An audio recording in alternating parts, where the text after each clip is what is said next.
Graça e paz do Senhor Jesus. Gênesis capítulo 16. Sarai, mulher de Abrão, não havia conseguido lhe dar filhos. Tinha, porém, uma serva egípcia chamada Agar. Sarai disse a Abrão: o Senhor me impediu de ter filhos. Vá e deite-se com minha serva, talvez por meio dela eu consiga ter uma família. Abrão aceitou a proposta de Sarai. Então Sarai, mulher de Abrão, tomou Agar, a serva egípcia, e a entregou a Abrão como mulher. Isso aconteceu 10 anos depois que Abrão havia se estabelecido na terra de Canaã. Abrão teve relações com Agar e ela engravidou. E quando Agar soube que estava grávida, começou a tratar Sarai, a sua senhora, com desprezo. Então Sarai disse a Abrão: você é o culpado da vergonha que estou passando. Entreguei minha serva a você, mas agora que engravidou, ela me trata com desprezo. O Senhor mostrará quem está errado, você ou eu. Abrão respondeu: Agar é sua serva, faça com ela o que lhe parecer melhor. Então Sarai a tratou tão mal que por fim Agar fugiu. O anjo do Senhor encontrou Agar no deserto, perto de uma fonte de água, junto à estrada para Sur, e perguntou: Agar, serva de Sarai, de onde você vem e para onde você vai? Estou fugindo da minha senhora Sarai, respondeu ela. Então o anjo do Senhor disse: volte para sua senhora e sujeite-se à autoridade dela. E acrescentou: eu lhe darei tantos descendentes que será impossível contá-los. O anjo do Senhor também disse: você está grávida e dará à luz um filho. Dê a ele o nome de Ismael, pois o Senhor ouviu o seu clamor angustiado. Seu filho será um homem solitário e indomável, como um jumento selvagem. Levantará o punho contra todos, e todos serão contra ele. Sim, ele viverá em franca oposição a todos os seus parentes. Então Agar passou a usar outro nome para se referir ao Senhor, que havia falado com ela. Chamou de Tu és o Deus que me vê, pois tinha dito: aqui eu vim aquele que me vê. Por isso, aquela fonte que fica entre Cádiz e Bered recebeu o nome de Beer-Lahai-Roi. Assim Agar deu um filho a Abrão, e Abrão o chamou de Ismael. Quando Ismael nasceu, Abrão tinha 86 anos. O capítulo 16 de Gênesis fala sobre os planos de Deus e as interferências do homem. Até aqui nós vimos um Abraão que caminhava pela fé, que obedecia a Deus, que nos dá exemplo de obediência, de construção de altares. Mas no capítulo 16 há um momento onde a dúvida entra no coração da família, e a dúvida levou à desobediência. Sarai e Abrão tinham uma promessa de Deus, mas eles buscaram cumprir a promessa na sua própria maneira, do seu próprio jeito. As promessas de Deus têm o tempo e o modo de Deus, e quando a gente começa a ficar impaciente, nós seremos tentados a gerar na carne o que Deus prometeu fazer pelo seu Espírito, pelo seu poder. Então, quando as promessas parecem que não vão se cumprir, nós seremos tentados a fazer as coisas do nosso jeito, como nós somos assim, pela nossa natureza humana. E Deus vai fazer a obra dele, mas ele vai fazer no tempo e no modo dele. Por que Deus faz do jeito dele e no tempo dele? Para que ele seja glorificado, para que seja o nome do Senhor exaltado. E a tentação aqui no capítulo 16 de Gênesis, ela vem de maneira sutil, como sempre. A tentação, ela é muito mais sutil do que a nossa mente pode imaginar. Primeiro, a gente percebe que veio através de uma pessoa próxima, a esposa de Abrão, Sarai, uma mulher que a Bíblia fala que era uma mulher justa, piedosa, uma pessoa que a graça de Deus, a bondade de Deus estava sobre ela. Às vezes nós vamos ser enganados, porque no contexto das nossas tentações tem pessoas aparentemente até bem intencionadas. Foi mais ou menos parecido com Adão, que Eva, sua esposa, tinha também ali sido seduzida pelo inimigo, enganada pelo inimigo, e ele cede àquela pressão da mulher. Segundo lugar, a gente percebe aqui que não foi apenas Sarai, esse veículo da tentação, mas a tentação aqui foi uma tentativa de ajudar Deus, ou seja, foi uma estratégia humana para cumprir um propósito que Deus disse que faria. Toda vez que a gente tenta ajudar Deus, nós vamos acabar atrapalhando, nós vamos começar a fazer na carne, e isso que também a gente percebe aqui, né? Em terceiro lugar, essa tentação de Abraão e Sara, aqui o nome era Sarai, né, e Abrão, eles estavam tentando gerar na carne o que Deus prometeu que faria. E assim, talvez poderíamos também afirmar em último lugar aqui sobre essa tentação, que a tentação que Sarai e Abrão cederam também estava relacionado a uma cultura daquele povo, uma cultura daquele contexto. Naquele contexto era comum, entre os que não temiam e conheciam a Deus, também fazer isso. A mulher não podia dar filhos, então vamos fazer como todo mundo faz. Irmãos, nós seremos tentados, por mais que a gente se ache espiritual, a fazer as coisas como o mundo faz. Então eles tentaram fazer as coisas como a cultura. A cultura ali foi mais forte do que a vontade de Deus. Isso é sutil, isso aparentemente não vemos problemas. E é muito interessante observar que Gênesis 16, quando então há uma tentação aí que interfere nos planos de Deus para a vida de Abraão e Sara, é usado como exemplo lá em Gálatas 4, versículo 21 a 31, das pessoas que tentam alcançar a salvação pelas obras da lei e não pela graça. Quando a gente tenta agradar a Deus pelos nossos méritos. É muito interessante essa comparação. Quais foram as consequências do pecado? Irmãos, todo pecado tem consequências. Todo, até aquele que a gente parece achar menor, invisível aos olhos das pessoas. 3 consequências claras aqui no texto. Primeiro, Agar ficou super orgulhosa de ter se infiltrado aí na família e ter engravidado. A serva de Abrão, de Sarai, ela quando se viu grávida, ela começou a tripudiar sobre a sua senhora Sarai, começou a se orgulhar, e aí você percebe já o orgulho entrando aqui e trazendo consequências tão terríveis, né? Trazendo conflito, trazendo comparação, trazendo afronta. Segunda consequência aqui é que Sarai, que deu a ideia para Abrão, uma ideia aparentemente interessante, Deus não prometeu, ele não disse como faria, vamos fazer do nosso jeito. Mas o que acontece? Qual a consequência aqui? Sarai ela revela aqui que ela culpava Deus pela sua esterilidade e começou a culpar agora o Abrão pela Agar estar grávida. No versículo 1 diz que Sarai, mulher de Abraão, não havia conseguido lhe dar filhos, tinha uma serva, e ela disse a Abrão: o Senhor me impediu de ter filhos. Então ela está culpando a Deus. Nós não temos a coragem dela, mas a gente às vezes culpa Deus indiretamente pelas nossas frustrações. Agora, na frente mais um pouco, ela agora culpa, quando ela está aflita, ferida, ela joga a culpa para o seu marido. É muito interessante perceber isso. No versículo de número 5, Sarai disse a Abrão: você é o culpado da vergonha que eu estou passando. Eu entreguei a serva a você, mas agora que ela engravidou, ela me trata com desprezo. Quantas pessoas, quando estão um pouco melhores, elas começam a desprezar os outros, né? É uma tendência do coração humano. E a Sarai ainda diz: o Senhor mostrará quem está errado, você ou eu.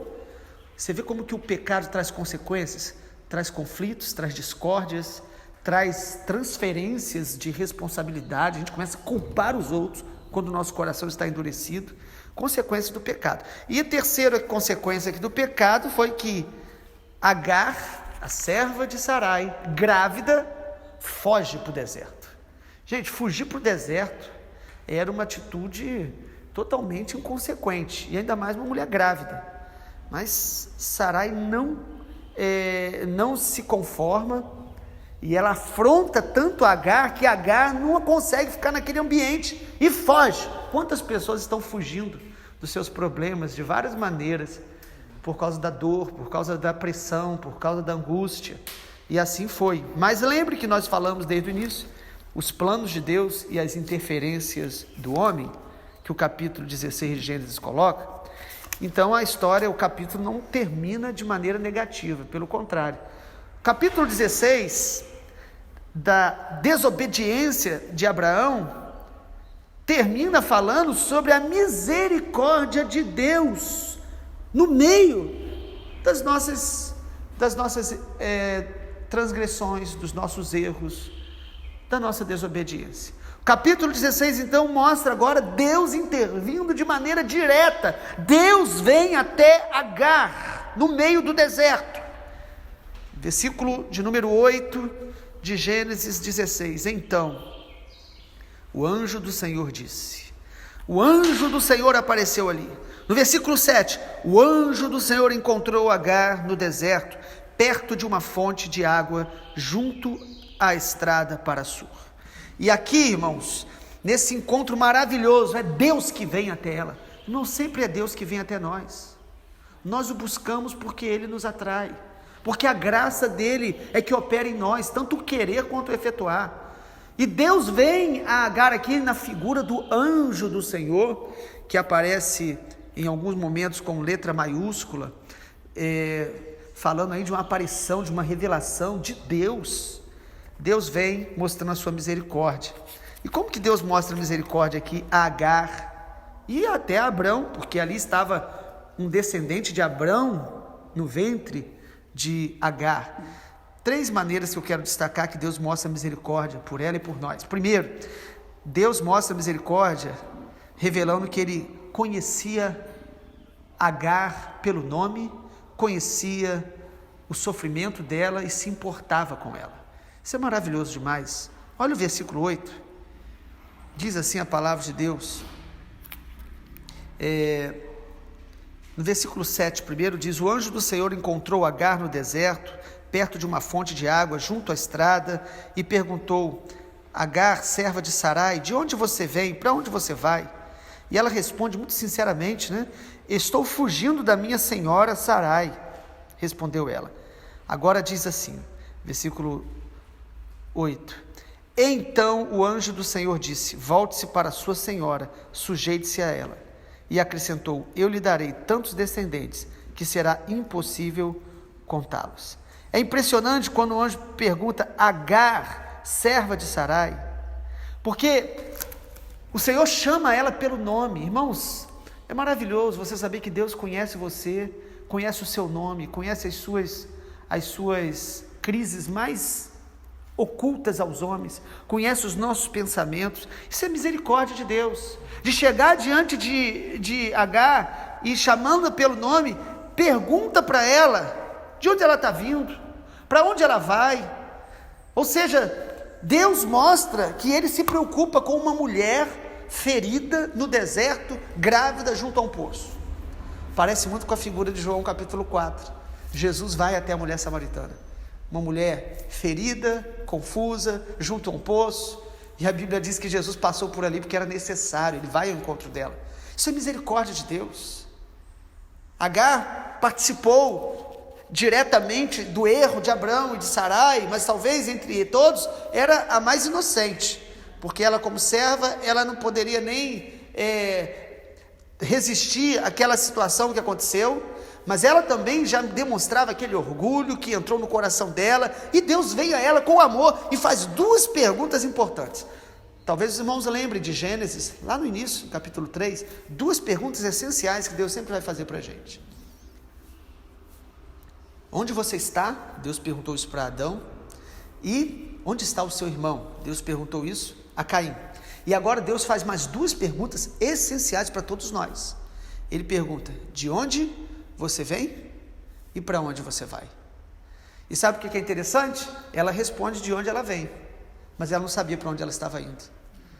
Ela sabia e coloca a dor que ela vinha passando, mas ela não sabia o futuro dela, estava sem esperança. mas o anjo se aproxima dela. Segunda maneira que Deus mostra aí a misericórdia dele, irmãos, é prometendo uma bênção para o futuro de Agar.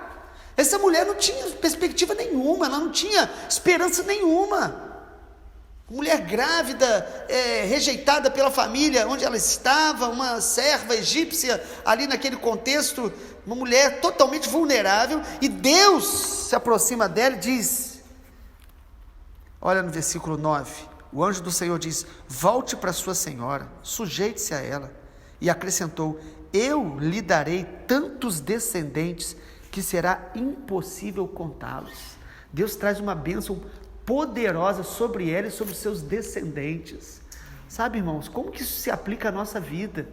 Deus tem bênção para o nosso futuro, independente das nossas dores, das nossas aflições, bênção para o nosso futuro, e Ele quer nos usar para abençoar pessoas, e sobretudo abençoar com o testemunho de Jesus, com a vida do Evangelho, pessoas que serão filhos espirituais nossos. Esse é o chamado de Jesus para a igreja, e Deus está dizendo, eu abençoarei o seu futuro. Ela não sabia falar para onde ela ia, mas Deus sabia para onde levaria ela. Deus sabe para onde Ele está conduzindo a sua vida e a minha.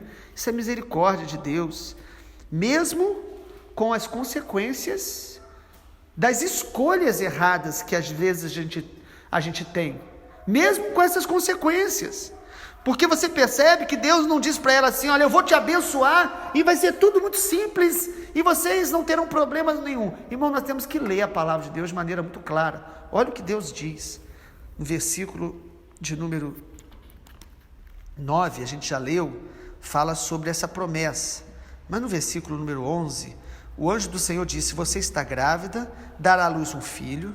Aí o anjo vai detalhar, dê a ele o nome de Ismael, pois o Senhor ouviu o seu clamor angustiado. Seu filho será um homem solitário e indomável, como um jumento selvagem. Ele vai levantar o punho contra todos, e todos serão contra ele. Sim, ele viverá em franca oposição a todos os seus parentes. Irmãos, é uma palavra de bênção, mas também mostrando os conflitos que Ismael e os seus descendentes trariam para sempre com todos os povos que estivessem perto deles. Quem são os descendentes de Ismael? O povo árabe, a etnia árabe, da qual a maioria é islâmica. Não significa que todo árabe, porque árabe tem a ver com etnia, seja islâmico, mas a maioria é islâmica. E é um povo que vive envolvido com muitos conflitos, guerreia contra os vizinhos e tem uma clara oposição às nações em muitos aspectos. Mas aqui estava sendo gerado este povo, a partir de Ismael. Então entenda que Deus aqui ele tem uma bênção sobre Ismael, não há aqui nenhum tipo de palavra de Deus de rejeição a Ismael, pelo contrário, Deus diz, eu o abençoarei e eu multiplicarei. Então Deus ama os descendentes de Ismael, Deus ama todas as nações e quer alcançar com o evangelho do Senhor Jesus. Mas é importante perceber que no meio da bênção de Deus sobre ela havia uma consequência. Toda vez que a gente faz as coisas na carne, nós teremos consequências. Algumas mais leves, algumas para a vida toda. Por isso, amado, nós precisamos crer nas promessas de Deus e esperar o tempo e o modo de Deus, para que a gente não gere Ismael ao invés de gerar Isaac. São símbolos. A graça de Deus está aqui, a misericórdia de Deus está aqui, mas as consequências da gente tentar fazer da nossa maneira, da nossa interferência humana, elas virão, irmãos. O mundo espiritual é um mundo de legalidade. Não existe espaço vazio, vácuo no mundo espiritual. Ou a gente anda na luz, ou as trevas estão agindo no nosso coração. E sempre teremos consequências. Então Deus aqui mostra a misericórdia dele, dizendo, eu vou abençoar o seu futuro, mas as suas escolhas terão consequências para a história da humanidade. Ismael, então, é um nome extremamente precioso, bonito, né? O significado de Ismael, né? O Deus que ouve, louvado seja o nome do Senhor por isso. Deus ouve a nossa oração, Deus ouve o nosso clamor, Deus ouve a nossa dor, Deus ouve a nossa súplica diante dele, Mas Ismael, quando nós desobedecemos a Deus, não esperamos o tempo de Deus, trará muitas dores desnecessárias. E aí, em último lugar, como que Deus revela a misericórdia dele para a vida desta mulher, Agar? Deus se revela na vida dela de uma maneira singular, de uma maneira nova. Perceba que Deus deu o nome para o filho dela. Quando Deus dá um nome para um filho na Bíblia, geralmente é por causa de promessas muito especiais dele. Deus deu o nome. Mas Agar fez algo que poucas pessoas fizeram na Bíblia. Ela deu um nome novo para Deus. Algo que Abrão depois vai fazer. Ela reconhece uma revelação singular de Deus. O texto diz isso. Ela chama o Senhor de Laai Roi, em hebraico. Aqui é aquele que me vê. Aqui eu vi aquele que me vê. No versículo de número 13. Agar passou a usar outro nome para se referir ao Senhor que havia falado com ela. Chamou de tu és o Deus que me vê. Lai Roi, o Deus que me vê.